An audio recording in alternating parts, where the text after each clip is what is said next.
David Wright from Survivor Millennials vs. Gen X, and you're listening to Survivor Talk with Dwaine and David. I promise I'm not trying to find an idol. Also, does anybody know where I can find an idol?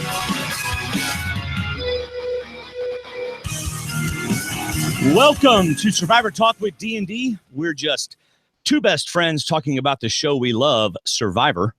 I am Dwaine, and I am here with the guy who didn't win Durham Warriors Survival Challenge because he set aside his criminal justice studies and pursued communications instead.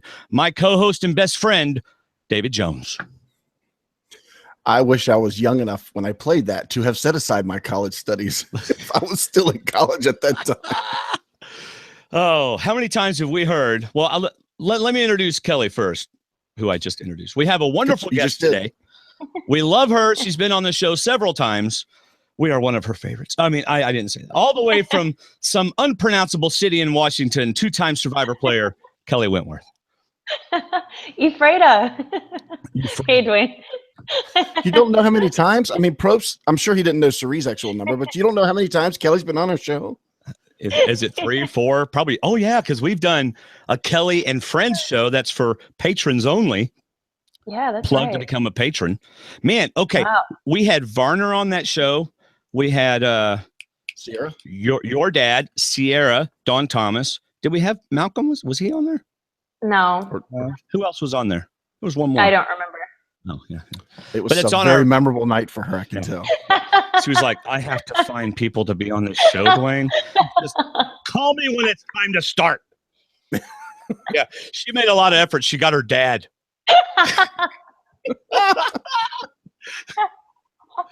Sierra and I'm friends sorry. that Dwaine and David picked for her. I'm Yeah, just kidding. basically. But Sorry, that was a fun show, and that is if you're a patron, you can go and listen to that show. So that's a lot of fun. Yeah, I'm not a patron, Kelley, so I we haven't are seen so it either. glad you're on the show. How have you been? I've been good. Yeah, I've been kind of quiet in the Survivor world lately. Yeah. Just, getting back to normal life. I'm getting married next month. So, Woo! whoa. Awesome. And today, what's we're that? getting married next month, and today is my 26th anniversary with my wonderful wife. That's a long time, Dwaine. It's Whoa. just the beginning. It's love just the beginning. It is. Good for you. No, I know. Good for you. That's amazing. Yeah. Hey, talk to us in 27 years in July and let me know how it goes. Oh, her? Yeah, see me in 27 years. Let me know how it goes because it She'll is be great. awesome. I Yeah. have great advice on how to never lose your wonderful spouse. You can ask me later. But anyway, so you're getting married next month. Next week? Whoa. If it was next week, she's going, I need to get off. I got a whole lot to do. Yeah. Next month, June 30th. Yeah. June 30th. Well, congratulations. David and I look forward to our invite. And we will fly Kelley wants a gift. Send her some t-shirts, couple mugs and t-shirts. There you go. we will fly to the Bahamas where I'm sure you're getting married. Yeah. Have you kept it secret so there's no paparazzi there and things? Yeah, it's very small. It's Yeah. literally 20 people. It's Oh. just Yeah, announcing it on our show is Dad, still going to keep it very small. so- grandparents. Yeah. I didn't say where. That's so- right. That's right. Oh, man. So, yeah, that's did good. you invite the choir? I didn't. No, and I'm actually in my condo today, so there won't be Okay. any extra noise going on. That was still probably one of my favorite moments on the show. I was going to say, the reason why I bring it up all the time is because it's one of my most memorable moments ever in 304 episodes of I know. Survivor Talk. Singing Christmas carols Yeah. on the podcast. But In the anyway, middle yeah, of life's June. good. Life is good. Yeah. Well, good. We are glad to have you on, and I'm looking forward to talking about the finale. Anyway, we'll talk about that in just a second. But for a variety of reasons, none of us could record tonight, and y'all don't care about why. So we're broadcasting in the middle of the day. So if you are watching in your cubicle, be sure to have your finger on that page swiping thing. So when your boss walks up, you're looking at a spreadsheet. You're not looking at Kelley and me. Yeah, no. Cover your bases, everybody. Right. Ladies and gentlemen, we have some amazing news. Thanks to David's connections. David does a really good job of, I don't know, it's not a really good job. David just has a way of interacting with the survivors that are playing in the past that he develops these great friendships with them. And he has, well, we both know Troyzan, but he's gotten Troyzan to come on next week. And Troyzan's going to come on, and he's going to tell us everything, because I know many of you were wondering, where was Troyzan? Well, he's going to tell you. He was everywhere, but the cameraman had his camera off. He was playing hide and seek all season. Yes. So he's going to be there. Yes, we're going to ask him about, I am looking forward to talking to him about his emotional final tribal council and the transition from, heck yeah, I can win, to, you know what, I'm not going to win, but this was an awesome experience. Good. Yeah. Good We got, he's got company in right now, and we're going to talk probably this weekend. So hopefully we'll lock in Thursday. If not, maybe we'll find another date that works with Dwaine this week. So, all right. It's going to be fun. It's going to be great. Fun. That will be fun, you guys. It's always so interesting to get players' perspective after the season's over and hear about all the stuff that happened, because there's so much you don't see. So that's really cool. I'm excited to hear him. We've also got another one. We got another one lined up that we didn't see a whole lot of, but I don't want to. Did we announce it last week? No, because you told me today you haven't got a confirmation. Yeah. I got a confirmation last week, but I want to get another confirmation before, in case they change their mind or something. Can we be any more obscure? So we might have another. Is it a girl or a guy? Yeah, a girl. It's a lady, but it's another person that I'd love to hear what else was going on that we didn't see. Yeah, and then I am going to work my butt off to get Sarah on this show. I am. We had Tony on the show, and she's friends with Tony, and Cass is a good friend of the show, and she's friends with Cass. So we're going to get Sarah on the show, and if we don't, well then. Hang on, I'll text her. Hold on. All right, here we go. It's time for some Survivor talk.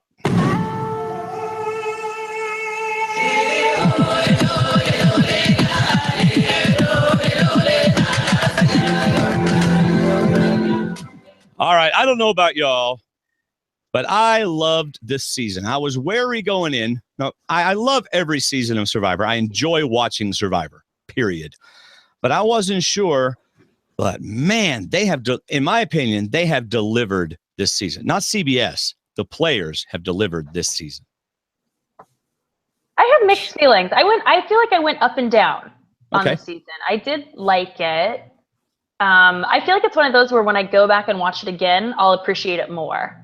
Okay. You know, because there was a lot of good stuff that happened, a lot of crazy moments.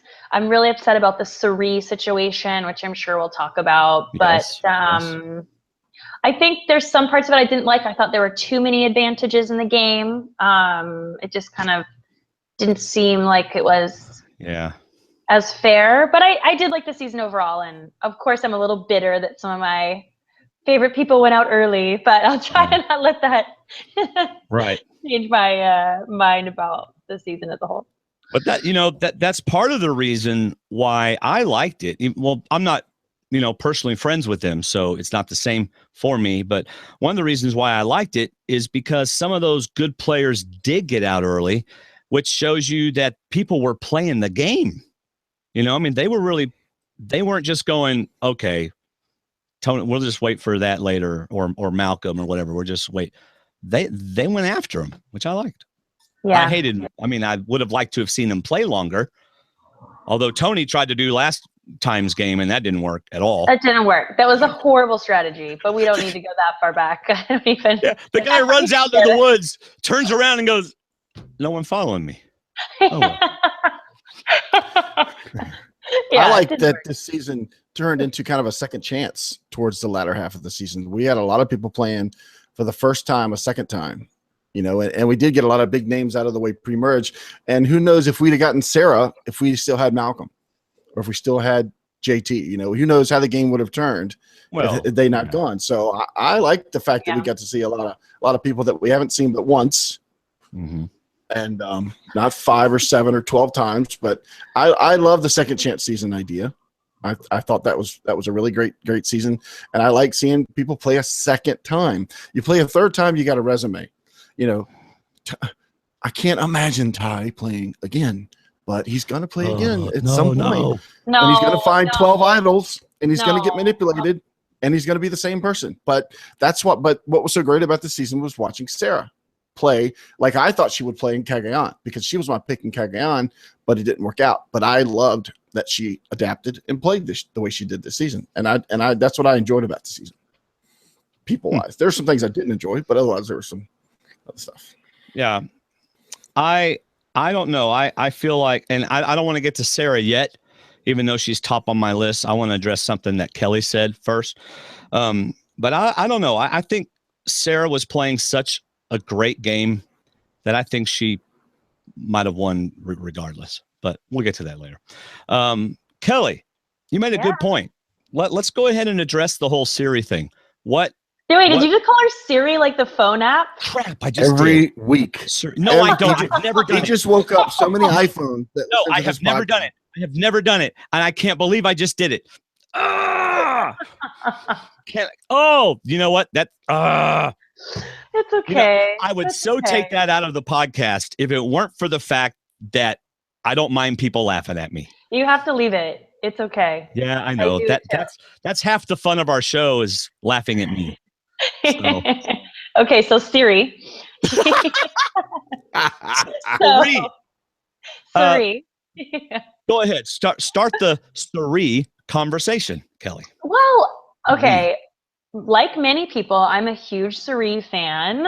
So I was really hoping she would win, but that tribal council was really so devastating. I mean, obviously it was shades of Second Chance where Jeremy and I played our idols and it was between Kimmy and Keith. But in this situation, there was literally nobody and she didn't have a vote. I mean, that is so unfair. Like that is literally, I know the game isn't fair, but at the same time, that's just really unfortunate. And I would be really heartbroken if I were in Cirie's position. I can't think of any other outcome when everybody has immunity except for you, right? No, I mean, that's crazy. No, it's never happened. No, yeah. I mean, and the worst part is she didn't even have a vote in the bin. I mean, that is so sad. But wait a minute. How did Jeff know that? Because he doesn't look at the votes before he brings them back. Yeah, okay. That was weird. He doesn't. He always picks them out randomly. Yeah, right. No particular order. Yeah. No. Okay, so what did you guys think of the whole thing? I thought that it was almost scripted to the degree that, gosh, guys, don't make it so obvious that people are going to play idols and this thing is coming and everything else, because Probst was so prepared for that moment that he wasn't shocked at all. I thought it was horrible because to me, it's worse than the rock draw because she had no control. And like you said, it breaks your heart. I got to walk out with no votes. Seriously, Jeff, no votes. I wasn't even on their radar at this point. I will be next week or tomorrow, but at this, no votes. So, and I looked at Ty and smacked him on the side of his head. Really? You played it for her? Yeah. So, Also, I didn't understand Ty, going back to Ty and the idols, the whole thing made no sense to me about telling Brad and then saving Aubry, and then the next vote he votes out Aubry. It seems like the whole thing was just such a waste. It is so weird. That's a whole different subject, but anyway. Yes, that is Ty. In a nutshell, I don't understand what Ty did. Look up Ty in the dictionary. You'll say, I don't understand what Ty did. You know what? True. Ty doesn't understand either. It's his redundancy because he saved Aubry one night. The next night he wanted to vote her out because he couldn't beat her. Yeah. So makes no sense. All over the place. I am just glad that he didn't give Brad an idol. I'm like, dude, you better hang on to his idols and play him one, then play him two at the next tribal council, and at least have a shot at the final challenge to stay in the game. Okay, before we let this get away from our original thing of Cirie. Sorry, we're spiraling. Go back to Cirie. Well, I mean, all these things are on my list to talk about, so we're going to talk about them. But David, it is similar to Jessica, except Jessica's decision put her into that position. Right. So that, I mean, we love having Jessica on the show too, by the way, Kelley, but she's a blast.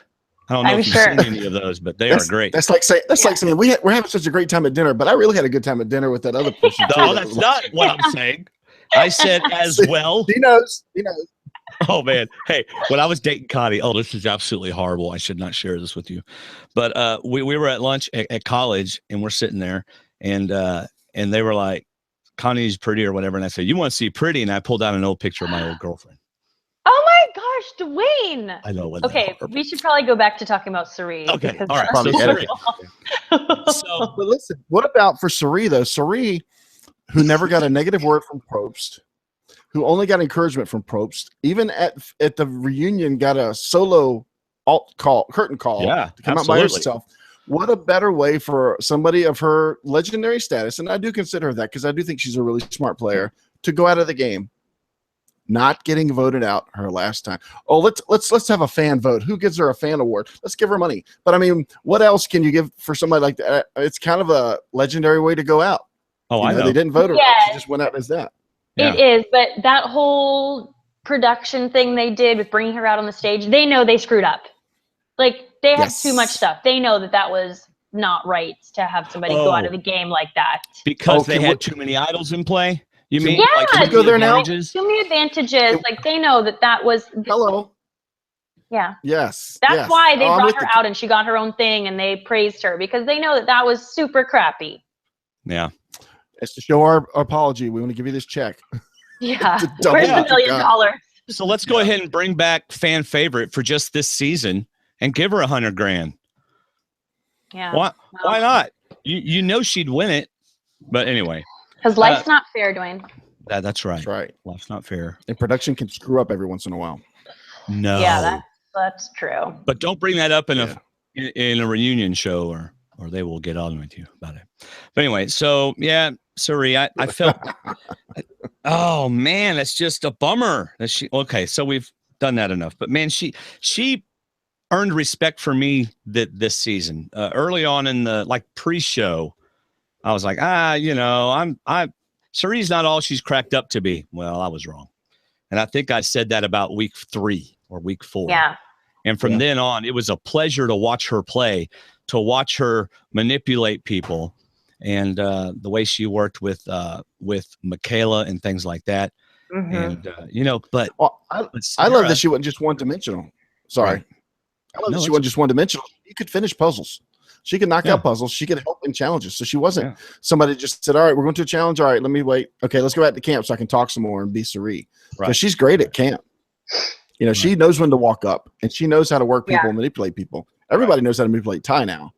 So that's just kind of a given. But yeah, but Cirie does it in such a subtle way. Like it's just her relationships with people. Yeah. It's just the way she talks to people that people trust her and they want to work with her and tell her things. It's not, you can't even teach that. It's just a natural thing she has with people. And that's amazing. And she's your mom. So your mom's not going to do anything bad to you. Wait, what? Well, she's like the mom, Oh, okay. She's not your mom, Kelley. I was like, where is this going? Dale, you need to get Dale back on the phone. No, but it's like you're out there and Cirie's the mama. She's like she's the mom figure, but not in the way that other women, not in the way that other older women are sometimes putting that mom figure. Yeah, I know what you're saying. It's like it's her. That's who she is. And so, I'm not going to vote my mama out of Survivor. I love my mama.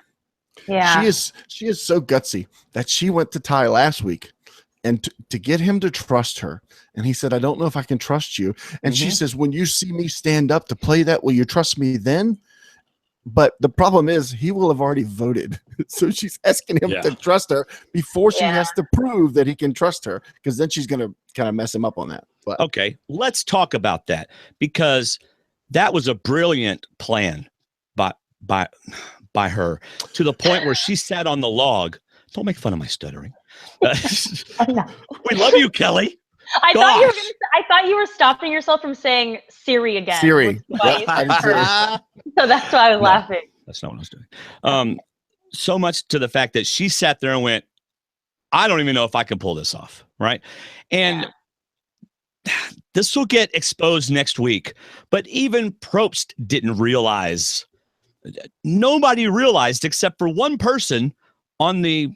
Well, I guess now we're going to know who we're going to figure it out from. But Probst didn't realize it was non-transferable. He hadn't thought of that. It was a great plan.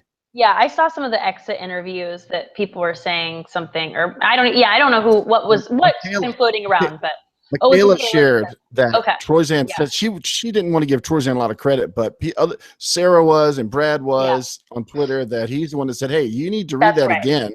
Because I think I heard something that said and actually I messed up before somebody calls me out on it. Cirie was asking him to trust her before the votes were cast, because she had to stand up and take somebody's vote before the votes were cast. Right. I got that. Somebody's going to call me out on it. Yeah, but yeah, Michaela said that they went back and forth, this, that, and the other. And I think Troyzan may have said something. And Brad and Sarah said, yeah, he's the one that called it out and said, hey, non-transferable was said. You need to read that again. Right. So in all defense of Cirie, that was an amazing plan. I mean, that and Sarah said, I'm giving you this, not just I'm giving you this to hold. She said, I'm giving you this. Right now, her intent may have been to hold, but she said those words. And so why would Cirie not feel like she just gave me this, you know? Yeah. But unfortunately, when you do something that looks like you're doing something bad, even though you mean it for good, and you get caught, it's hard to believe that you did it for good, you know? Definitely. Right. Yeah. But thanks to Ty around the camp. No, that was so, I just, oh my gosh. I think I've met Ty. He's one of the sweetest people I've ever met, you guys. But honestly, he's just not good at Survivor. He's not. He's too sweet. He's just not. And I feel so bad because he is such a sweet soul. But oh my gosh, it's just so hard to watch. Okay, and what makes him not good is that he can't lie. You can manipulate. You can guilt him into telling you the truth. Yeah. And then he tells you the truth. That's why Sarah looked over at Cirie and went, I apologize. Yeah. You know, you were right. And so why does everybody get mad at Sarah for lying? That's what makes a good player. You can deceive and you can develop relationships and use those relationships against the people so that you can win. And this is on my notes. I am sick of the, it just drives me nuts that at tribal council, they act like they're so hurt. You know, it just hurts me. We developed a beautiful relationship and you stabbed me in the back. And how can you possibly win the game after doing that? Come on. Yeah. See, this is the difference between the way you watch and the way I watch. Because to me, those people were already voting for Sarah. They just wanted to give her one last jab for voting them out before they vote for her to win $1 million. I didn't really buy. I understood that they might have been upset, but at the same time, they were still giving her credit for basically explaining her game for her. Oh, okay. So she didn't have to. Is that the way it is, Kelley? I don't know.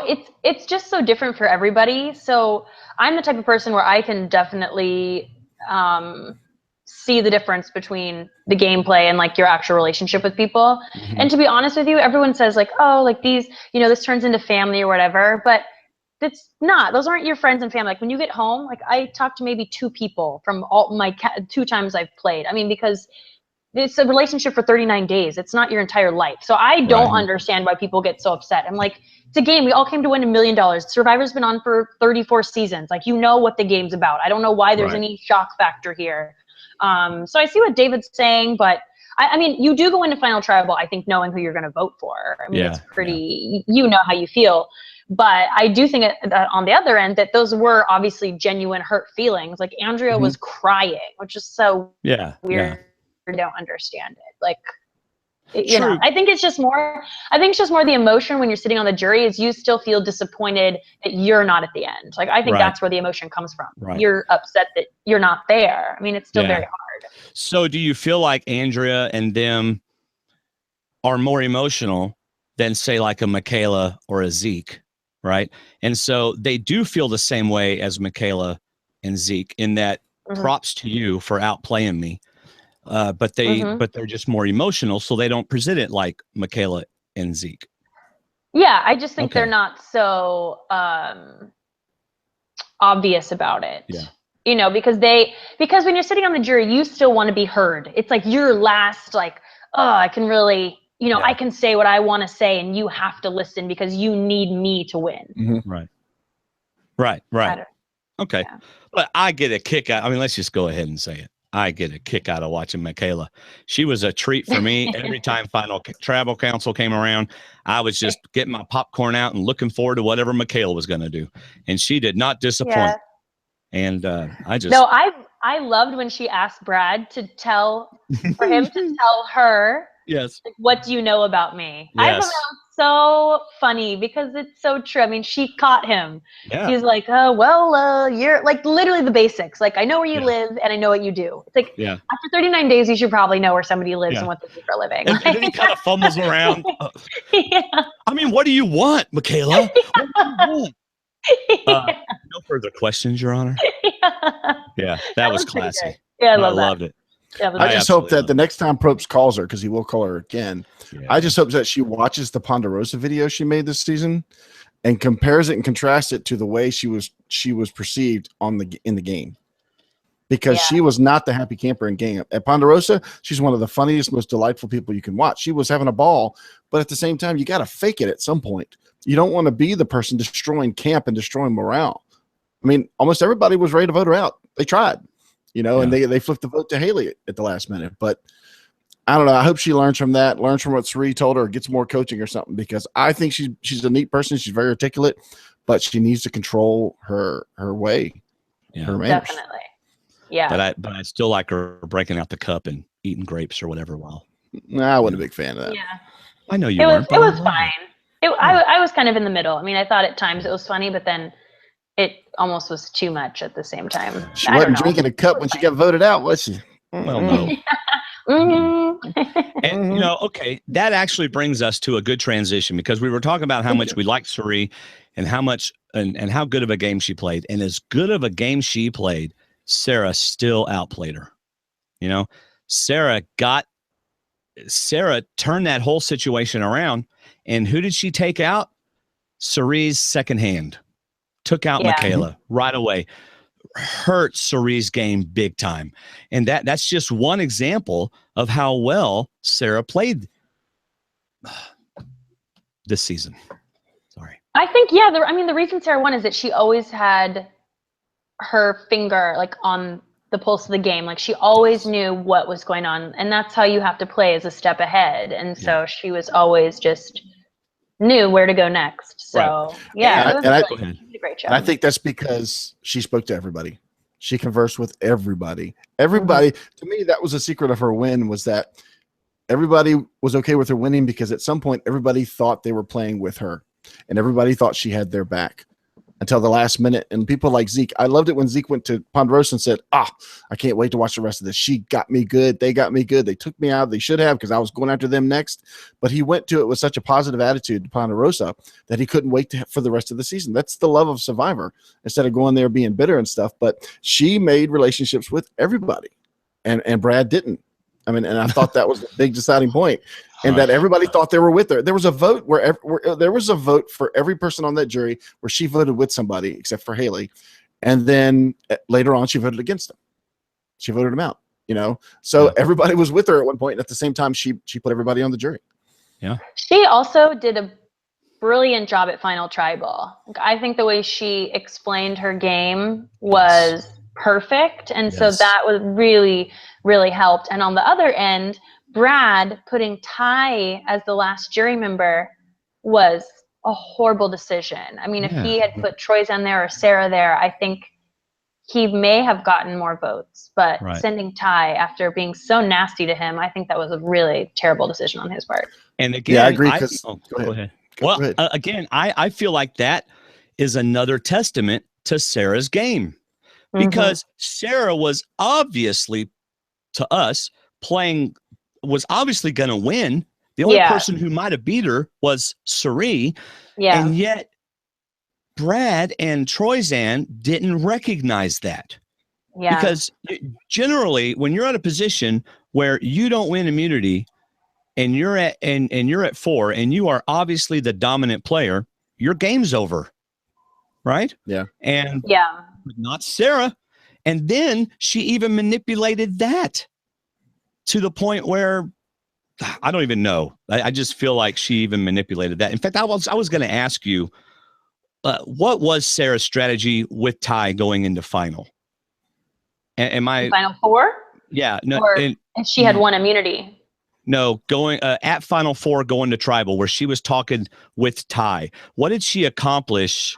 Because I feel like she accomplished something, and I'm just not seeing it. And I'm wondering what that was. What part are you talking about? Or with the other two? Okay, so you got when they were going to go to Troyzan. fire.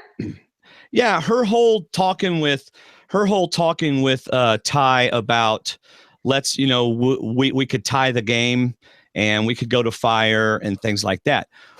What did she accomplish by discussing that with Ty? Continuing the relationship.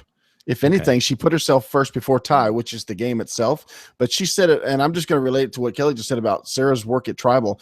Brad went there as an attorney to argue. Sarah went there as a witness. She said, I'm going to be honest. I'm going to confess everything, own up to everything, and tell everything. And she said it to even Ty. You all are there because I wasn't sure if I could beat you all. Right. That's why that I was went there. That was good. Yeah. So, and I think that's partly to Ty as well, as a compliment to Ty. But at the same time, Ty, I could do that with you, but I don't know if I want to risk my game on fire or something, or risk something to that effect. I'd rather just vote my way and keep myself safe. That's how I've got here. Why do anything different? Okay. This is what I think she was doing. I feel like she was securing the fact that Ty would not vote against her. Okay. Because if Ty votes against her, she's out. So by getting him into a situation where he thinks Troyzan and Brad are going to vote him out, and then also getting him into a position where he feels like he has her trust, then she has put herself in a position where he's not going to vote against her. And then she can turn around, as she did, and vote against him. That's what I think she did. That was so brilliant. You already had an answer. It's a good answer. Well, too. I kind of figured it out as we were talking. At least that's what I think. You talked through it. You worked through it. I kind of talked myself. Smith, I figured out that math problem after I turned in my test. Can I get the test back and give you? How many times has that happened though? That is the worst. That is the worst. Okay. So that therein goes to my point. She should have been voted out, but she manipulated that to the point where she was in the final three, and she shouldn't have been. She played up to every jury member before she put him on the jury. Yeah. Well, and she manipulated Ty so that three wouldn't get her out. Yeah. Awesome. Yeah. Awesome. So let's see. There's some other things I wrote about her. I guess after weeks and months, I will better be able to look at this from without less emotion. But I feel like she played one of the best games I've ever seen, personally.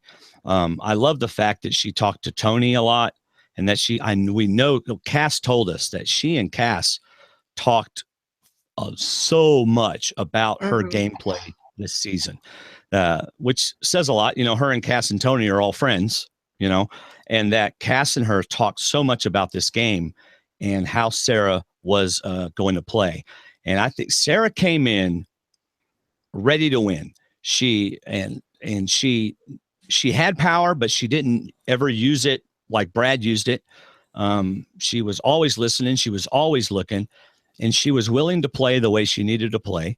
And she used her skills as a policeman to win the game. And at first I thought that was kind of silly. No one else notices the tag on a license plate, but I do. And I thought that was kind of silly, but I mean, I just was very impressed with her the entire game, especially towards the end. I do think she's a great winner. I think she played a great game, but I do think have as big a target on her back. I know how that goes. So she did have a lot more freedom to be. We lost her. Like Cirie, I think, had a big target coming in. Someone like Sandra, who went out pre-merge, but I feel like some of those people, I feel like they also played great games. The targets they had going in. So yeah, I think Sarah played a good game, but I do think she had a little more freedom to act that way because no one that she would do that. Okay, you know what I'm saying? Yeah. So you went in and out a lot. So I'm gonna see if I understood what you meant. Especially early on in the game, she didn't have as big of targets on her as say a Sandra, a TJ, a Tony, a Malcolm, and all these people. They had those big targets, which allowed her to play her game under that. And then when they're all gone, she rises up and does what she does. Is that kind of what you were saying? Yeah, I was just saying that if you don't have as big a target, you can play a little bit differently. Like you can be a little crazier because people aren't expecting that from you. Right. So how many? A great game, but I'm just saying that. Right. No, you're right. She never had to win an immunity challenge because her name wasn't really coming up. How many times do you think her name was voted at Tribal this season? A couple. I don't know how many. I don't know. 3 times, and all 3 times it was blocked by the legacy advantage. Those were the only 3 votes she ever received at a Tribal Council, except for the finale. You know who also didn't receive any votes? Cirie. Cirie, yeah. So that's why I'm saying though, Cirie was also a big target, I think, coming into this game just based on how people perceive her. And I feel like based on how far she got and the way she went out, I feel like she also played a great game. Yes. So I'm just saying, like, Sarah was great, but, Well, I think one thing that leads to both of those statements, because I agree that Sarah played a great game. It was very fun to watch, and Cirie did as well, was because we were shown so much of their game and what they did from week to week. And ever since right before the merge, I didn't see anybody but Sarah winning. I just didn't think anybody was going to have the resume she did. We were talking about it a couple weeks ago, who could beat Sarah, and we thought Cirie might if she gets there, but I didn't think Sarah would let her get there. But to me, that was the only thing about the second half of the season. As much as I enjoyed watching all of these people play, it just seemed like it was so Sarah heavy that last night was kind of anticlimactic for me. I agree 100%. And that's why you do have to take into consideration the editing. Like, I know for example, Andrea, I think there was a point where they showed her as in control and she was looking amazing. And it's just like why did Troyzan think he could win? I mean, we didn't see anything, and obviously the jury didn't either. But you have to imagine that there's more to it. There's just a lot more to everybody's game. So, I mean, you're right, David. I didn't see anyone but Sarah winning either. It just didn't. Didn't make sense. And I'm all about intel, so I loved every second of Sarah's game. So I love that I got to see it. But there was 8 other people out there and 12 other people out there at times, and nothing against Sarah. It's not her fault. She played a great game, and production loved her, and they loved Cirie, and they loved showing Ty where they out. I mean, no, they just kept playing and putting things where they were. But that was one reason I think she makes a great winner, is because of her edit was so good. But at the same time, it kind of lost a little steam. Yeah. Okay, so this is where, as Kelley said earlier, CBS is kicking themselves in the butt for putting so many advantages in the game, because that caused Cirie to get out earlier than they wanted. Or maybe not than they wanted, but because Cirie got out, since she was the only viable competition against Sarah, that if she had not gotten out and she had gone further in the game, the story that CBS wanted to show us would have been totally different. It would have been Cirie versus Sarah. Who's going to win? They both get to the final. Who's going to win? Because they would have had that story to tell, but they didn't have that story to tell. And all they had was Brad and Ty to tell, to go along with it. I felt like the pushing of the Brad, like, oh, he's won 5 immunities. Like, we've seen it. We get it. Like, that doesn't just win you Survivor. I mean, even Mike, who won, like, he still played idols. He still did different things. Like, like Brad, I mean, they really tried to push out on us. And he did get votes. I mean, it's closer than it's been in other seasons. But it was kind of like, really? I mean, if Sarah didn't win, it would have been tragic. But again, that's because what other story did they have to tell? That's what I mean, though. Yeah, it's pretty sad. Yeah. Good point. Very good point. And also the jury, the only thing they know about challenges is who's wearing the necklace. They don't know anything else about challenges. They don't see the challenges. They do see and hear what people have been doing at camp when they come to Tribal Council. So what's said there is basically what the jury gets to hear and what people tell them when they come in. Yeah. So the Ty thing was bad for Brad. What? Say that again.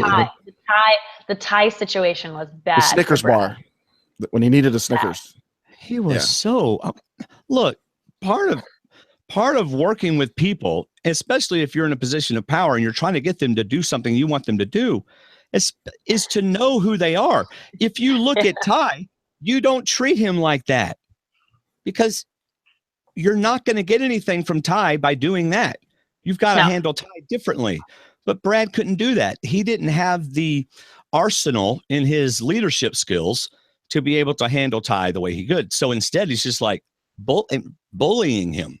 I mean, he wasn't being a bully. He was just bullying him.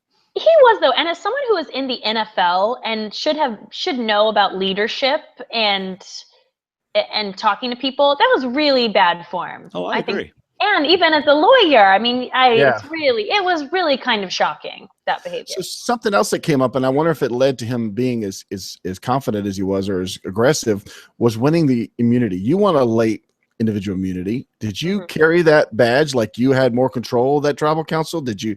No. Yeah, because Andrea did it. Andrea brought it up. Somebody else, Aubry brought it up, even though it went completely opposite for Aubry. Everything did this season. And then Brad's wearing the immunity necklace for like the last 5 days of the game. So, does that give you a false sense of security? Obviously you're secure about power.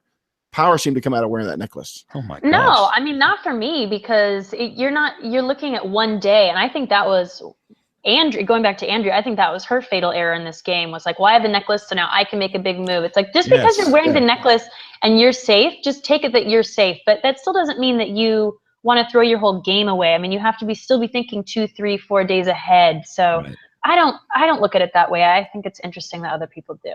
Yeah. It's interesting what happens when some people get power and the way they act.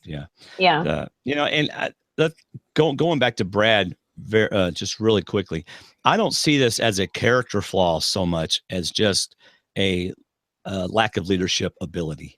So I don't think Brad is a bully. I think Brad's method of trying to get somebody to do what he wants is not good because of lack of understanding and knowing how to. Now, going into the finale, I was a huge Culpepper fan. I still am. I still thought he did well, but I think, and not to make excuses for the guy, but it's also day 38 of Survivor, and he's dealing with the guy who is at the slightest whim of a breeze goes the other way. And then he goes crying to somebody else. Then he goes talking to somebody else. And I understand he was frustrated, but you still got to hold that frustration in. You can't go Michaela on the challenge and kick the box. You got to hold that. And you're right. He completely messed that line up. He might have gotten one more vote, but he did screw up. But I don't know what it's like to be out there for 37, 38 days, starving, tired. I do. This close. I know. That's why I brought it up. This close to $1 million. But you still have to remain humble. You still have to. You're still playing the game. Just because you're 2 or 3 days away and you're going to final 3, or you feel like, oh, I'm going to make it to final 4. You still don't act like that. You literally can't stop playing the game until you're either torch is snuffed or you're like the final tribal's over. Like there's no point where you can just start acting a different way, because everything matters. And also, and just to give another tip. Everybody's been out there 38 days. Yeah. Yes. Yeah. Oh, yes. It's an excuse for him. It's an excuse for everybody, and no one else did that. So And the undercover cop is out there the same amount of time, and the one time she goes off is in front of everybody when she was betrayed by a friend. That's when she goes off. She doesn't go off any other time. She just happens to do it to Mama Cirie, and it's when she was betrayed in front of everyone. Yeah. Nothing. So that was good on Sarah. Yeah. Yeah. There you go. Oh, let's see. What else we got here? Oh, let's talk about how Troyzan handled Final Tribal. Now, my what? I just thought it was great. It's so typical Troy. Oh, okay, yeah. Well, go ahead, David. Yeah, David, tell us your thought. Tell us typical. After probably about 2 hours of this, which we'll get to the new Final Tribal format, or not new, just the test run. Yeah, we definitely. After 2 hours of that, and basically, I think it was Probst that had to lead a question towards Troy, and Troy's just going, you know what? I'm going to go out smiling. I came in smiling. I'm just going to go out smiling. Yeah. Yes. He didn't get called upon something until he could have been the tiebreaker. But he said he just thanked everybody for giving. I love being in this second chance with you guys, and obviously I didn't get here the way you thought I should. So good luck to you, and I'll see you when it's over. But we've seen other people in that situation get really irritated. Yes, we have. And I just, but we've hung around Troy some, and that's just not who he is. He's a fun-loving guy. It's funny because I listen to. I don't listen to other podcasts, which I'm very proud of. But when somebody asked me to listen to one, I listened to it. And I did listen to Max and Corinne talk about Troy and why he doesn't get a lot of confessionals. And Corinne had a great point. She goes, because he's not a weirdo. When you get to talk to him, he's one of the nicest, humblest, easygoing guys you ever talk to. And he's not a character. He's not a Debbie. He's not a Ty. He's just Troy. He's so stinking likable, I think is what she said. It's you're not going to get but good, honest talk out of him. And he's not really a crazy character. So And that's who he is. That's when you talk to him. Yeah. So what do you think, Kelley? Yeah, I thought the whole thing was funny with Troy, that he thought that he could beat anybody. And then it was just so kind of ironic that he was the one that couldn't beat anyone. It was, that's the way it goes. I mean, there's always one person like that every season in the final three. And do you think he misunderstood the question? I seriously thought to myself, surely he misunderstood the question. And now he just doesn't want to go back on it. Well, the question had two sides. Either you're playing up to the players that you want them to take you to the end because you say you can't beat them, or you're playing to the jury saying, yeah, I can beat these guys because I've been doing a lot of work and you guys just haven't seen it because you're out of the game. So everybody else is playing up to each other, and he's already feels like, well, I'm in everybody's final three packed. Might as well just start playing up to the jury. I don't know if he thought that, but it's a 50-50 shot. I think Probst almost – go ahead, Kelley. No. Go ahead, Dwaine. Well, I was just going to say I bet Probst fell off the stump and had to get back on. Yeah, he's like, really, Troy? You think you can beat everyone here? Oh, okay. Yeah. But even in his final tribal, like the answer when I don't even remember who asked him, well, what have you done? And even his answer was just so sad. He was like, well, I didn't always make the biggest moves, and I knew I was safe in my sixth, and it's just like, oh no, like it just wasn't good. It wasn't good. It wasn't. And I like Troy too. And I've talked to Troy, and he's from an area where I grew up in Ephrata, Dwaine. He, is familiar with Washington State. So I've had good conversations with him, and I do really like him, but it was kind of like, oh man, it wasn't good. Well, it's going to be a lot of fun having him on next week, because I can't wait to hear all the stuff that he has to say about it. But anyway, I just thought that was kind of funny. Yeah. So what about the final tribal format? What did you guys think of it? Okay. You did? Oh yeah. Well, okay. Here's why, and then we'll hear why you didn't like it, or why you're still. No, I do like it. I did like it.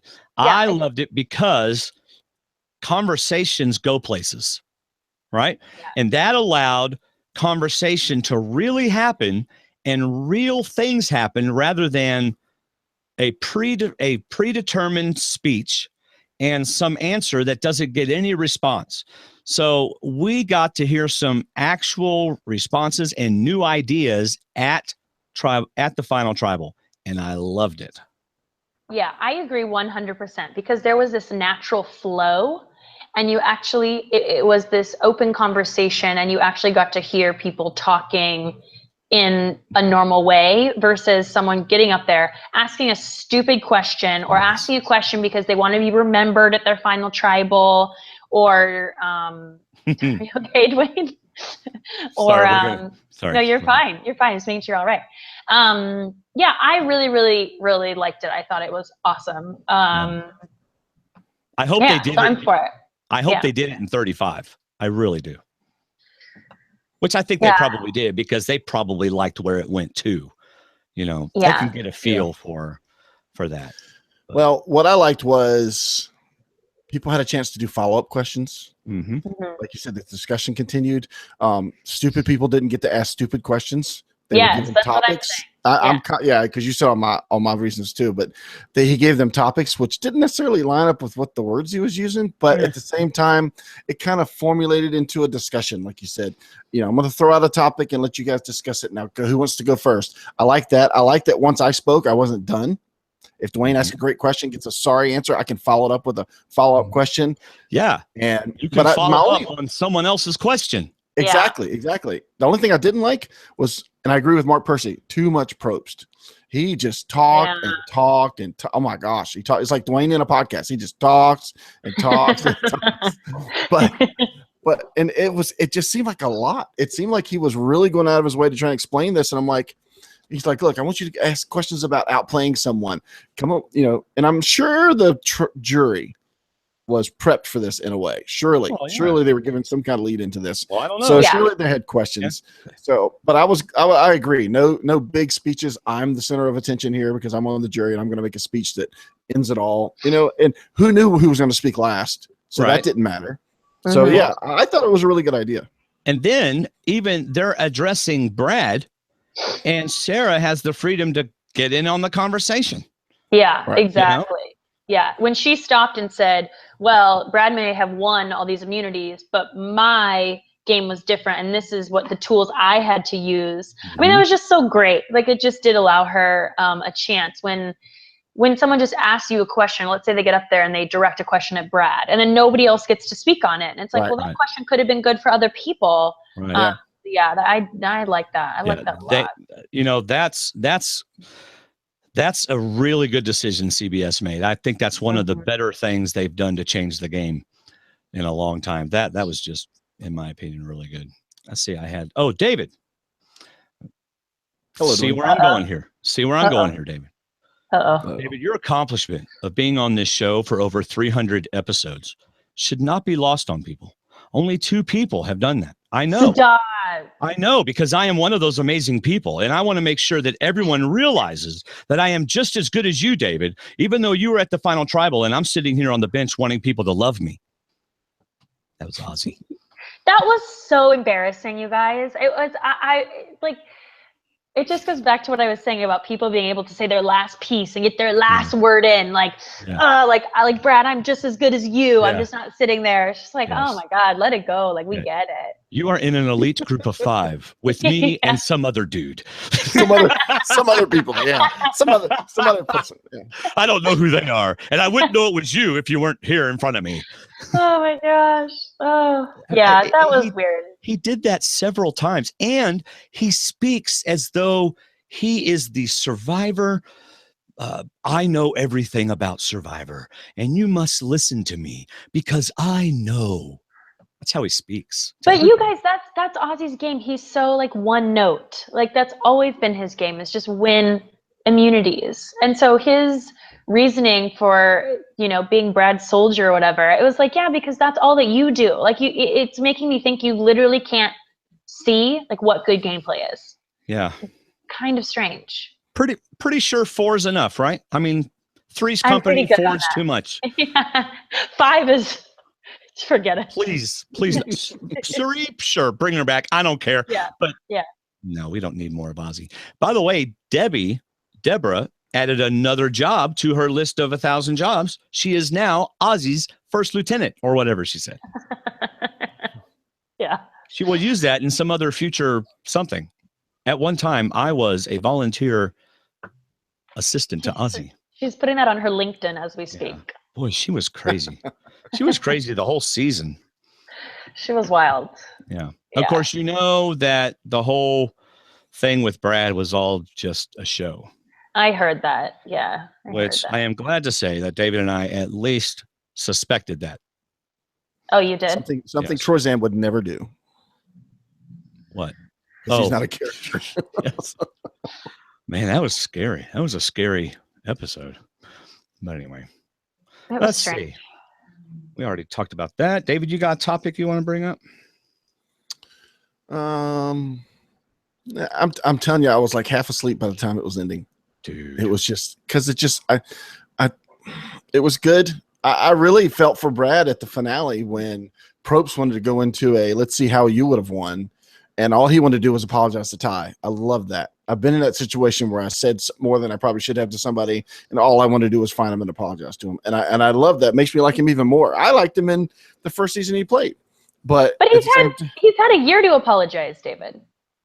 Yeah, but now he didn't know that. No, yeah, he did. But you know what? When he left the game, he probably never thought about it until he saw it backstage and said, "Oh my gosh, wow! Did you really have to show that?" And and obviously they did. So, and what's funny was it seemed like whenever Cirie got asked a question in the finale, she was kind of looking at Probst like, "What are you gonna ask me?" Or where is this going? She just had that look. I don't know if it's a model thing. Wait, in the finale or the reunion? Yeah, in the reunion. Did he get asked? Oh, the reunion. I'm trying to remember. He asked her about, if you're not Sarah, every question you're going to get from Probst at the reunion is, you failed because, are you happy with how you failed? You didn't take Ty, Brad. And Ciara, you told her about the legacy advantage. Why would you do that? And tell her how to get it, how she can take it from you, And I'm like, yeah. I don't know. It was just weird. Too much Probst. I'm sorry. I want him to stop talking in challenges. That's right. I'm at that point now with Probst that I just said he stopped talking in challenges, and let's hear the sound bites coming from the players. David is not a Probst fan. David, tell us how you really feel. Yeah, I feel like this is years of pent up anger, like coming out. Like all of a sudden, you're just like spewing his it's anger. It's too much. Me. It's just all it is. I don't know. It's just. Well, it is his show. Yeah, I know, and we're reminded of that every week. Well, I mean. Yeah. But no, because you go back and watch the old seasons, and he doesn't talk in challenges, and I love it. That's because they didn't have microphones back then. They were. But if he doesn't make it personal, it's one thing. But when you call people out for getting nervous, and they're not, and you call people out for freaking out and getting so far behind because they're stuck, I don't know. It's just me. I just thought there was too much Probst last night. Maybe that was just me.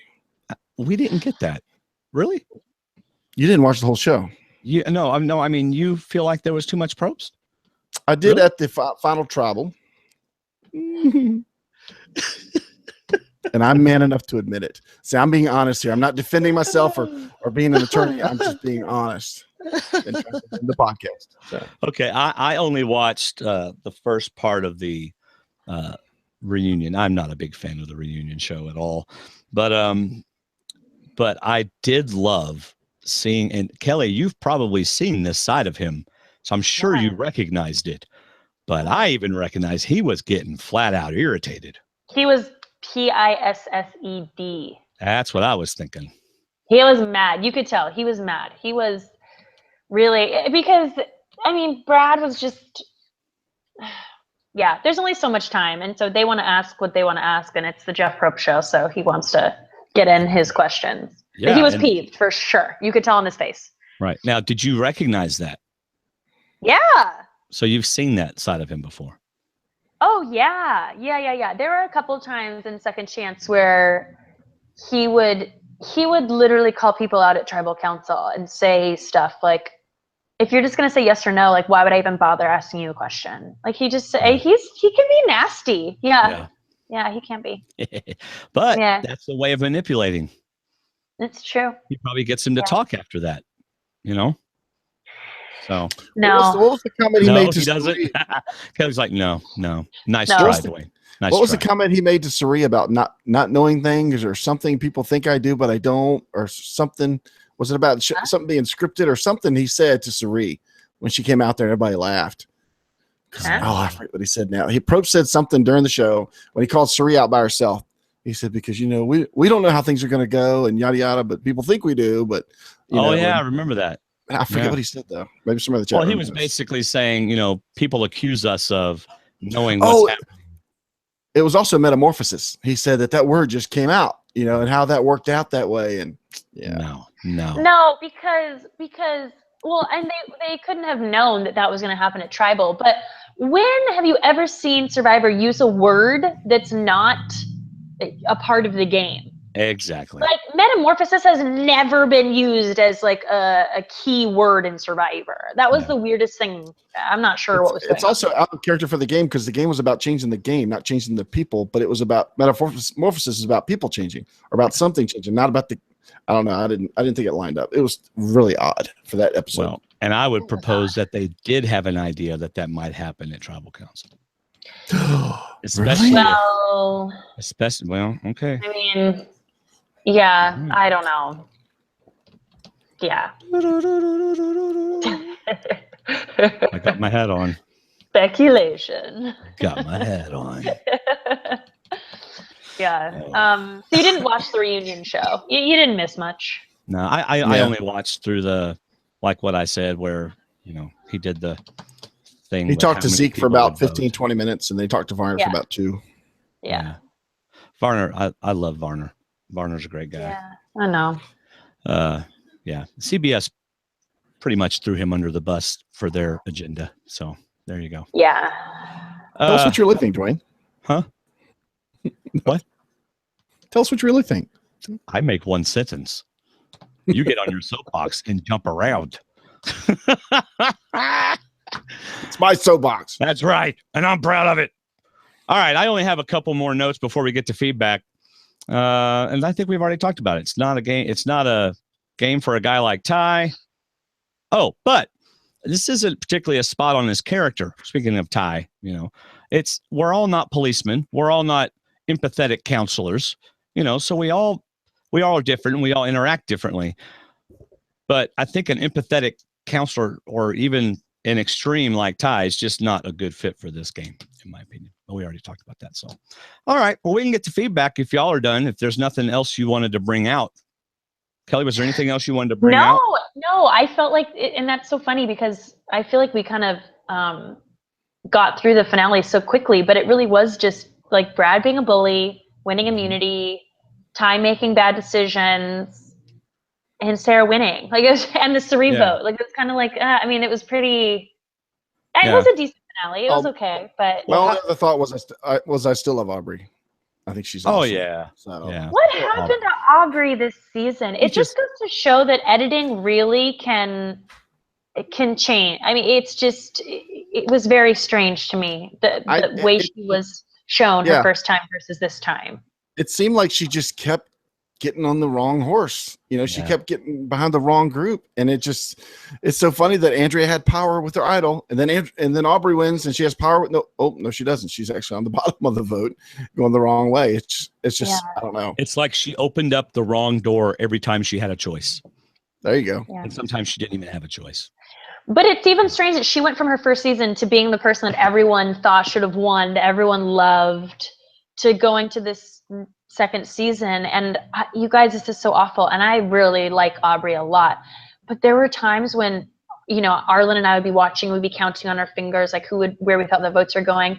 And I would always say, like, crap, I'm missing a vote. Who am I missing? And we would sit there for 3 or 4 minutes and he'd be like, oh my God, the girl with the glasses. And I'm like, Aubry, like, I forgot she was on this season. It was that bad at some point. You know what? I think the other survivors did too. Because it seemed like she was always standing on the outside of a conversation. Yeah. She was always walking up to something else that was going on. Yeah. And she's such a smart and likable person. But don't you know she watched this season and just remembered every single tribal council where she ended going, wow, I had no idea, but that was good.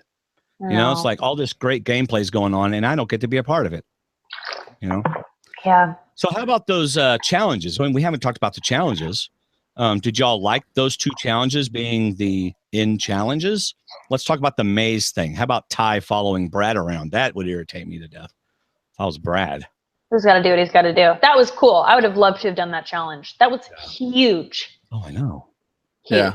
I don't think they gave that maze credit. That maze was a lot bigger than what they showed because they showed so many close-ups. We only got that first shot of the maze. And I'm sure production was going, we spent 3 days maze together, and you get one aerial shot? Are you kidding me? I think they showed it. Beautiful. Didn't they? They showed a couple. They showed little ants running. Saw little ants running through it. They showed the cargo net more than anything else. They're like, we put that up in 30 minutes. Yeah. What about the maze? And then Brad lands on the camera and breaks it. Yeah, really. I love the puzzle of it because it's not just a sit your pieces down puzzle. It's a hold your pieces up. Figure out which pieces go where. It's a you better get this right or you're going to just miss out. I love the puzzle part of it. Yeah, me too. So what about the other challenge with the ball and the thing? That was the Keith. Wasn't that the Keith Nail challenge where he got to see that early? Yeah. Mm-hmm. It was fine. Yeah. Okay. It's all right. But the thing is, if everybody had seen these challenges, Sarah's point of him being a physical athlete or a professional athlete wouldn't have carried as much weight because these weren't physical athlete challenges. These were puzzles and patience. Right. And the last one was the Mike Holloway challenge where you build a lighthouse. They added the little number code clue so that you put the top on, but that was just about over before it started. They should have had them run up that thing like 8 times. Yeah. For every puzzle piece. Seriously, let's make that thing really hard. Where they're having to lay down on the ground for 10 minutes before they can go up again. That's what I want to see. Where only a professional athlete like Brad could do well. Yeah, let's keep adding more stairs to it. Okay, fine. But I admit though, I would love to see another one of those stand here as long as you can. If it takes 2 days, it takes 2 days. Don't take your hand off the post. Kelley doesn't like that. No, I hate that idea. I would never want to see that. Good. That was a good turnaround. I like that. There we go. There we go. Fast thinking. Playing up to the jury. That's all he's doing. Yeah, I'm just playing up to the guest. Yeah. I got to make sure the guest likes me. That's right. Yeah, don't worry. All right. Well, anything else before we get to feedback? I think we're ready for feedback. I think we're ready. I do. We don't have a ton of it because it is, a couple hours after the show ended. But I tell you what everybody needs to do, though. They need to read Ryan Kaiser's blog. And he writes for us on SurvivorTalkWithD.com. She got a flyby. If it's not a choir, it's an alien. And we saw it too because the noise took over the screen and we saw the shadows go by. It was an alien? Oh wow, good call, Dwaine. I don't know. It's probably one of the seaplanes or something coming down to land. Anyway. Wow. It's always something, you guys. I live in the city. Like I literally live like right by the Space Needle. So it's we heard Kelley's on D&D. Let's do a flyby. Let's get our noise on the podcast. That's right. Next time we have Kelley on, there's going to be like a riot outside her window or something. Those do happen a lot in Seattle. Not riots, but marches for sure. Anyway, okay, back to all right. So head on over to our website, SurvivorTalkWithDND.com, or just go stwdd.com and check out Ryan Kaiser's blog along with other things. So there you go. All right, listener feedback. So David has put together this amazing feedback, and as you know, document. And as you know, Kelley, we don't just read it; we talk about it. So okay, good. We invite you, of course, to talk about it with us. And David, who's reading Dave's? You don't have names by them. Will has an audio. I figured we'd wing it. Well, you read it because I got to go get Will's audio. So okay, I'm glad I put that on there, guys. Thanks for a great season. You make a great show even better. So answer me this: why was Brad Culpepper wearing a canvas bag the entire episode? Oh yes. How do we not talk about this? Oh yeah, was that from sunburn or something, or what was he trying? Because that's the worst thing to wear when you get sunburn. No, there's no way. I don't know where that came from. Was that his like warrior outfit? Like that was so weird. And where did he get that? Yeah. It was like the rice sack or something. Like I have no idea. That's true. Yeah. He goes on. Did I miss him wearing this earlier in the season? I don't think so. This was the first time I've ever seen it. Yeah. If not, there's a story that I want to know. Did he think Monica would want to wear a canvas bag? So I will too. This is for Monica. Everything he did. This is for Monica. Yeah. Adrian. He said, did Ty trick him by saying, wear this piece of garbage as a shirt and I'll vote for you at Final Travel? Or was he trying to subliminally control the jury members who might otherwise not want to give him $1 million since he's already wealthy by looking like a pauper? So, I don't know. I was also wondering, and that makes me think too. Do you remember when Brad said, I don't need the money. I just want to win. Yeah. Oh my gosh, that was so irritating. Yeah. Not something he said in the confessional, though, not to Final. I know, but as a viewer, it was really kind of bothered me. Yeah. Like, how nice for you. Yeah, to me, it takes away just an That's ounce of the effort that you're going to put into it. Because if it's just to win, then you're just seeing it as a game. But if there's money on the line, then you'll do anything for money. Yeah, it's exactly. How far will you go? Yeah. He goes on and says, Ozzy, I love his all out playing the game and not to upset Miriam, but come on, he tried to make Final Travel all about him. The world doesn't revolve around Ozzy. It does to Ozzy. That's right. And it should for you, David. That's what Ozzy thinks. I'm pleased the jury awarded the best game. Previous All-Star season juries tended to vote for the person they were least angry at. Catch you later, Dave Holdsworth, New Jersey. All right. Thank you, Dave. Thanks, Dave. All right. So, David, during that feedback, I downloaded Will's feedback, edited it, compressed it, and normalized it, and put it on my iPad. I just thought I'd say that. And now it's not going to work. Very impressive. In the honor of Ozzy. Because it's all about you. Feedback is all about you. All about me. That's right. It's all about me. Here we go. Will, the giant ninja. What's up, guys? It's Will from Wonder Lake again, a.k.a. the giant ninja. Well, here I am. It's early morning. I am driving to court, and I saw on the Facebook feed that we had to get our feedback in quite early today because of Dwaine's anniversary. Apparently, Real life takes priority over a Survivor podcast, tisk to tisk. But so I thought I'd send in some audio feedback without really preparing it at all, and just speak out the cuff a little bit about 3 observations that I had from last night. Number 1, Cirie. Miss Cirie Fields was voted out of Survivor season 34 with a total of 0 votes cast against her the entire season.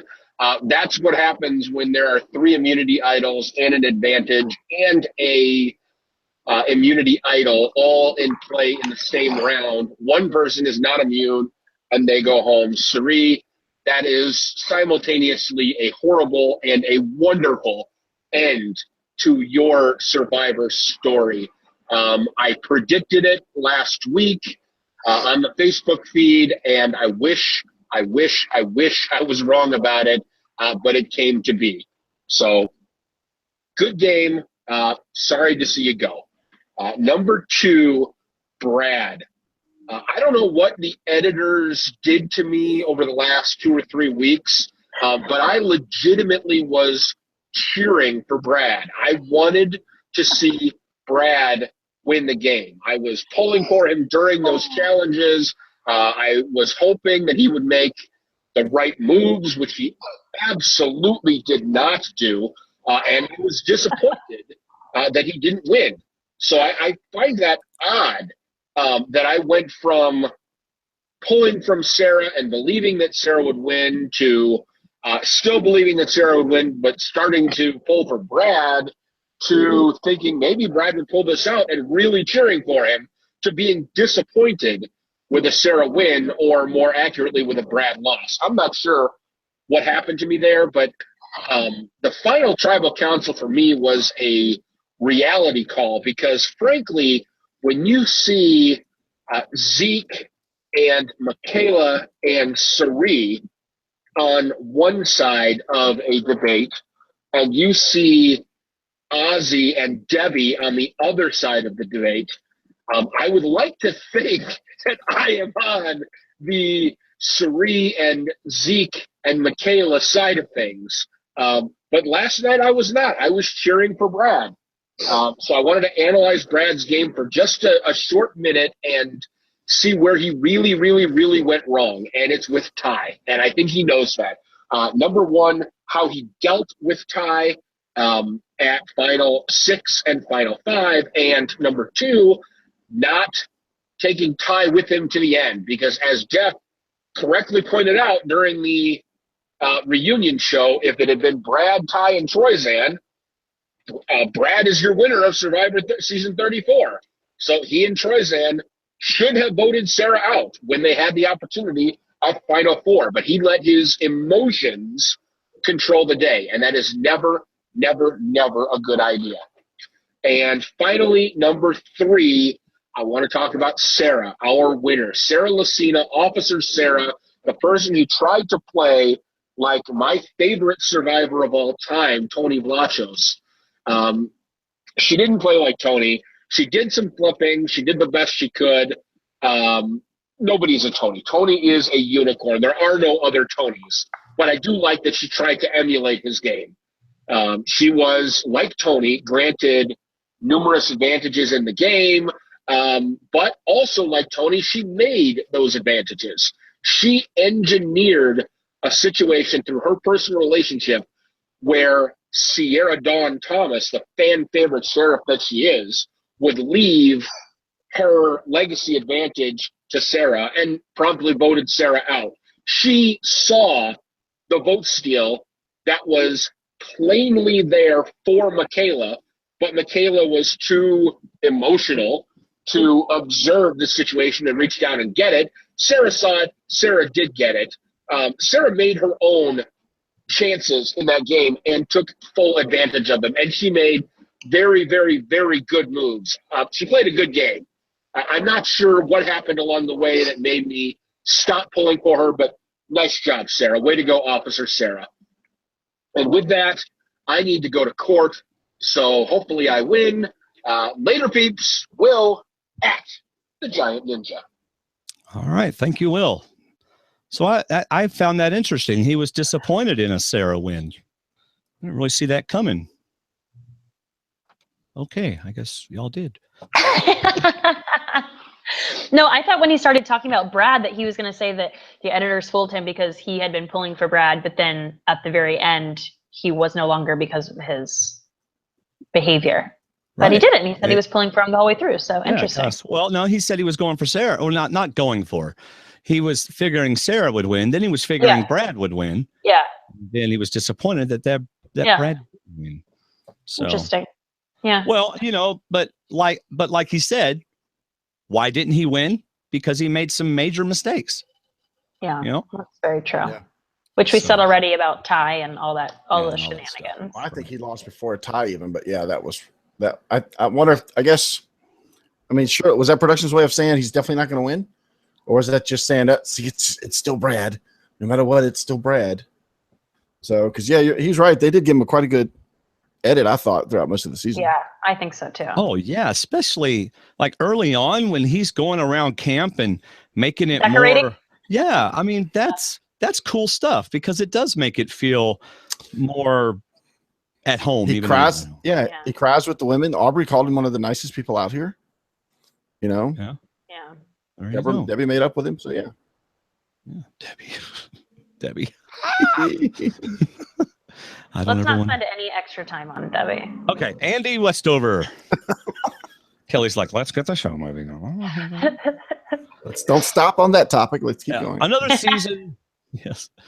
All right, Andy Westover. Another season is now in the books and already getting blowback from the Survivor blogarati. Oh. I, for one, was entertained, and if people could get over themselves, they may just see what I believe is one of the greatest winning games we've seen in a long time and possibly top 10 ever.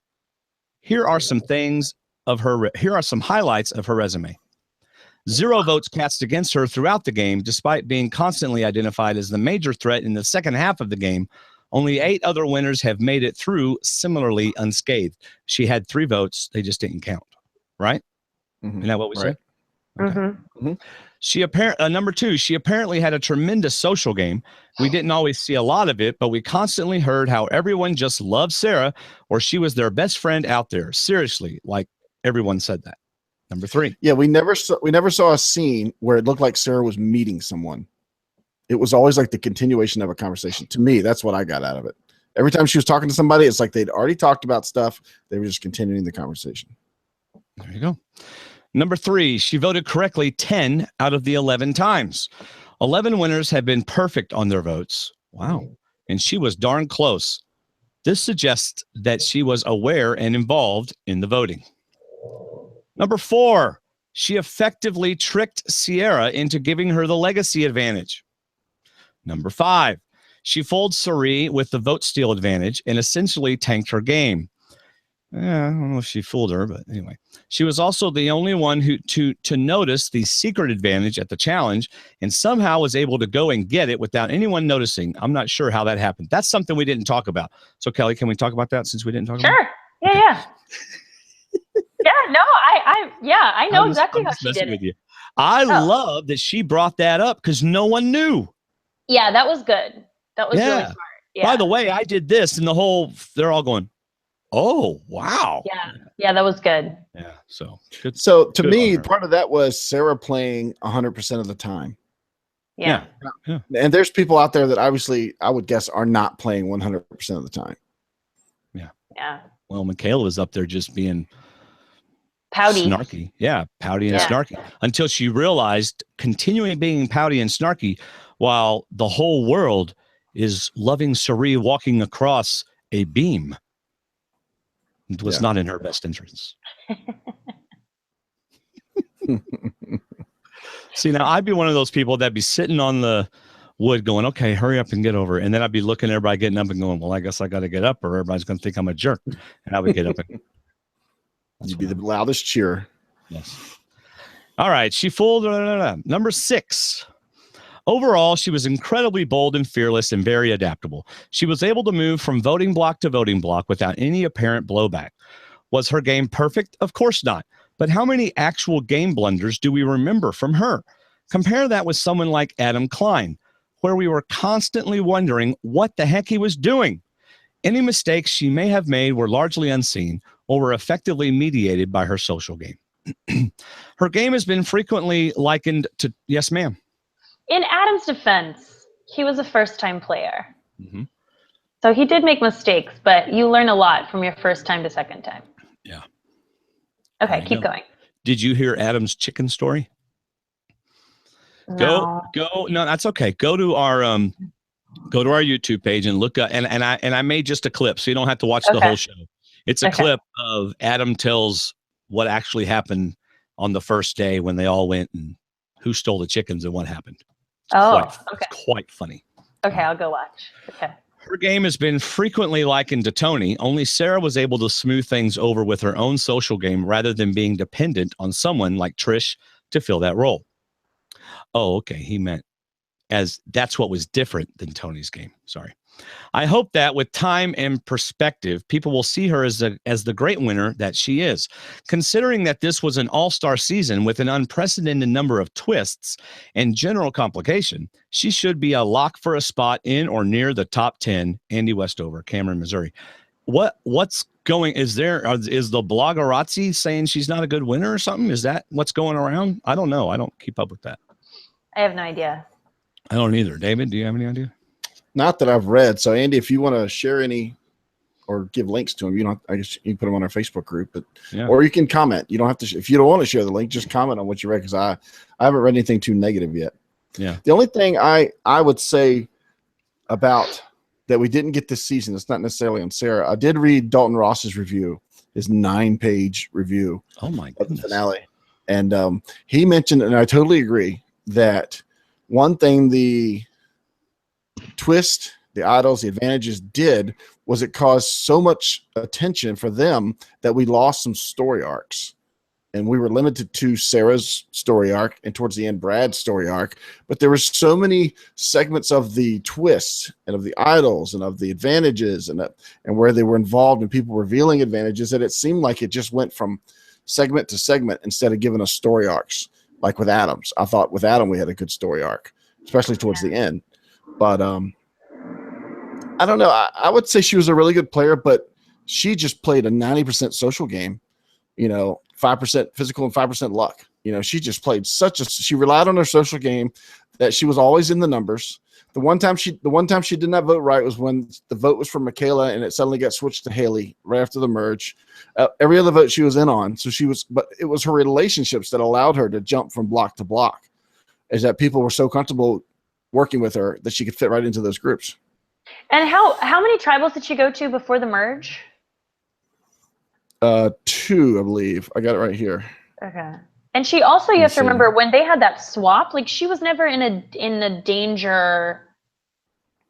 She was never in danger, really. Honestly, like getting through that pre-merge and if you're getting stuck with the same people for that many days, like it really does set you up. Like Jeremy had the same thing when he was with Steven for so long. Like you just, it really is really helpful. So, I don't know. That was just kind of a side note. Yeah. Right before they went back to 2, and she voted out Sandra and Jeff Varner. That's right. So that was the only 2 times she had to get a tribal. That's right. She didn't get a tribal until 16 days into the game. That's pretty lucky. That's pretty good. Yeah. Like that sets you up pretty well. Not taking anything away from her game, but I'm saying like it's pretty. That helps you a lot. For 16 days, she and Andrea and Zeke and Ozzy were on tribes that did not finish last in challenges. Yeah, that's pretty crazy. But anyway. Yeah. All right. So as we close out today, I want to bring back a few little memories. So here's one. Oh no. Here's one.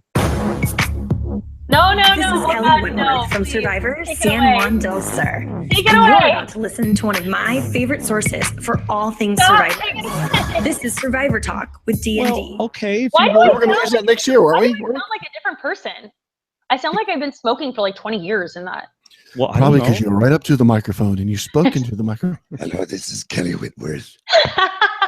You're listening to one of my favorite sources for Survivor information. That's so embarrassing. Okay, whatever. All right, here's another one. Oh, go back and listen to podcast number 1. Then you'll talk about By embarrassing. me, Dwaine Stroud, from Survivor Talk with D&D. to you, Kelley Wentworth.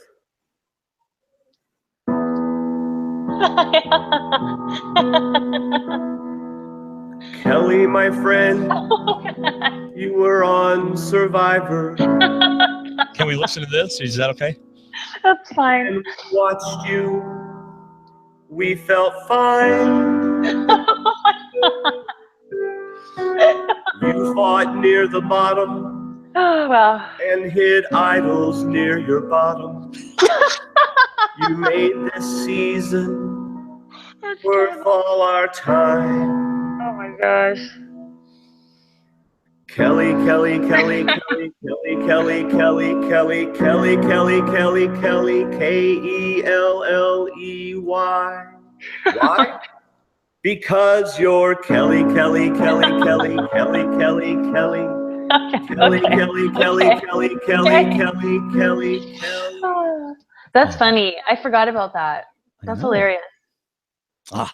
All right, David, we've been doing this since One World. We did One World, Philippines, Haramoan, Blood versus Water, Cagayan, San Juan del Sur, Worlds Apart, Cambodia, Co-Wrong, Millennials versus Gen X, and Game Changers.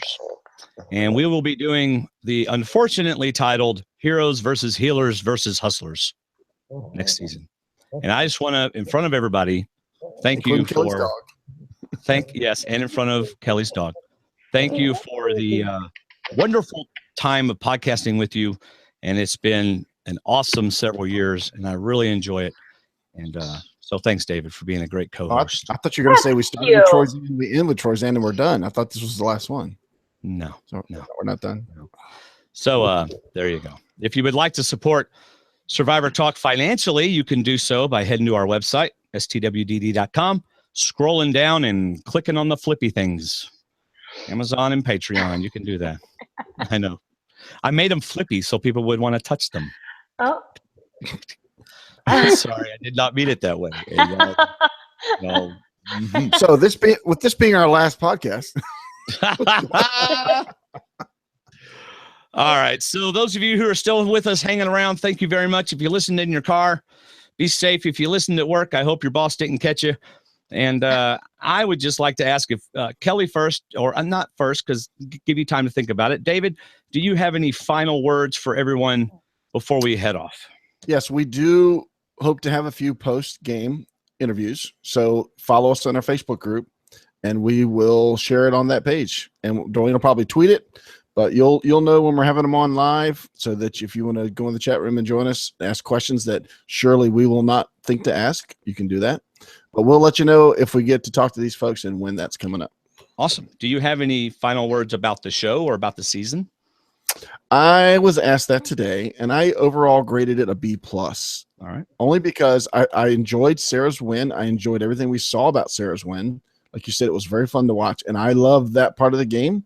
I really felt there was just too much production to some degree, only because of the twist and the idols. And you know what? If Time's going to carry idols for 38 days, they need to put limitations on certain things, or put an expiration date or something. I don't know. But anyway, it was too much Jeff Probst, dadgummit. I didn't say that. You said that. So no, but but you know what? Any survivor's good survivor. So that's right. I loved it. How about you, Kelley? Any final words about the season? Or just the amazing opportunity to be on our show? Yeah. Thanks for having me, guys. I like this season. It was good. Like I said, I think if I were to go back and watch it again, I would maybe feel differently, because there are moments there was moments I was like, yeah, it's fine. And I'm fine with Sarah as the winner, but Team Cirie for life. Okay. Yeah. And I'm looking forward to next season. I don't know. I want to see who all these people are and how they put them on tribes, because I don't know about you, but a personal assistant doesn't really strike me as like a hustler. Like, that's not really the first word that comes to mind. I think of someone like selling Air Jordans in their basement, but that's one I of don't the know. Jobs? So that's one of the hustler jobs, is a personal assistant. Yeah. Or no, it's like personal assistant or something. Okay. I didn't see any of that. Do you mind? Do you have time to tell me about that, Kelley? Oh, I forgot you didn't see that. Yeah. So the what is it? Season 35. Heroes. Oh yeah. Heroes. Yeah, so that's going to be I can't remember the people exactly, but I feel like it was like a firefighter or something. There's a Marine. There's a ex-Marine on there, and I forget what the other ones are. Oh, I get it. And then a healer is like there was a surgeon. Yeah. And then there was a physical therapist or something. Might have been a nurse or something like that. Something. And then the hustler, it was a administrative assistant or personal assistant or something. Really? And then a bellhop. What? Yeah. So okay. I don't know. Well, he's the next Cochran David. He's the next one of them. Yeah. Maybe it's because they work for people who so they got to do all the work. Like they have to do all the hustling, bustling. Maybe that's what it is.